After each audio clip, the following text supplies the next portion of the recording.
CCTV ദൃശ്യങ്ങൾ, സാക്ഷികൾ നൽകിയ സൂചനകൾ ഒക്കെ വഴിതെളിച്ചത് കുട്ടി സ്വന്തം നാടായ അസമിലേക്കുള്ള യാത്രയിലേക്കായിരിക്കാമെന്നായിരുന്നു. ചെന്നൈയിൽ കുട്ടിയെത്തിയെന്ന സ്ഥിരീകരണം വന്നതിന് വളരെ മുൻപ് തന്നെ കുട്ടി ബംഗാളിലേക്കുള്ള ട്രെയിനിൽ യാത്ര തുടങ്ങിയിരുന്നു. ഇതോടെയാണ് വിശാഖപട്ടണത്തിലെ മലയാളി സമാജം പ്രവർത്തകരുടെ നിർണായക ഇടപെടൽ. പോലീസിന് എത്തിച്ചേരാൻ സമയം വേണ്ടെടുത്ത് മാധ്യമ വാർത്തകളുടെ വഴിയിലൂടെ ഒരു അസാധാരണ രക്ഷാദൌത്യം. ഞാൻ ഈ കുട്ടിയുടെ അടുത്ത് തന്നെ ഉണ്ട്. തൽക്കാലം കുട്ടിയെ ഞങ്ങൾ ട്രെയിനിൽ നിന്ന് ഇറക്കി റെയിൽവേ പോലീസിന്റെ സഹായത്തോടു കൂടി ഇപ്പൊ അവരുടെ കസ്റ്റഡിയിലാണ്. കുട്ടി രാവിലെ മുതൽ ആഹാരം കഴിക്കാതിരുന്നാണ് ഞങ്ങളെ മനസ്സിലാക്കുന്നു. ആഹാരം കൊടുത്ത് റെസ്റ്റ് കൊടുത്ത് അവർ കുട്ടിയുടെ സ്റ്റേറ്റ്മെന്റ് എടുത്തിരിക്കുകയാണ്.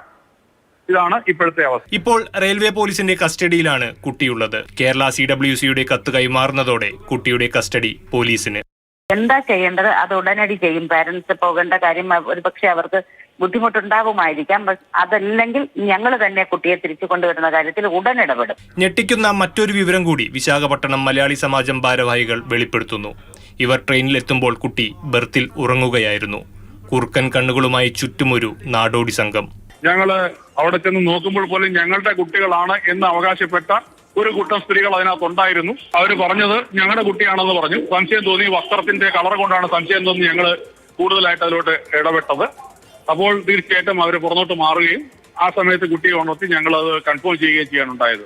ഒരൽപ്പം വൈകിയിരുന്നെങ്കിൽ ഈ നിഷ്കളങ്കയായ കുട്ടിയെ ഒരുപക്ഷെ നമുക്ക് തിരിച്ചുപിടിക്കാൻ കഴിഞ്ഞേക്കില്ലായിരുന്നു എന്ന് ചുരുക്കം. മാതൃഭൂമി ന്യൂസ്, തിരുവനന്തപുരം.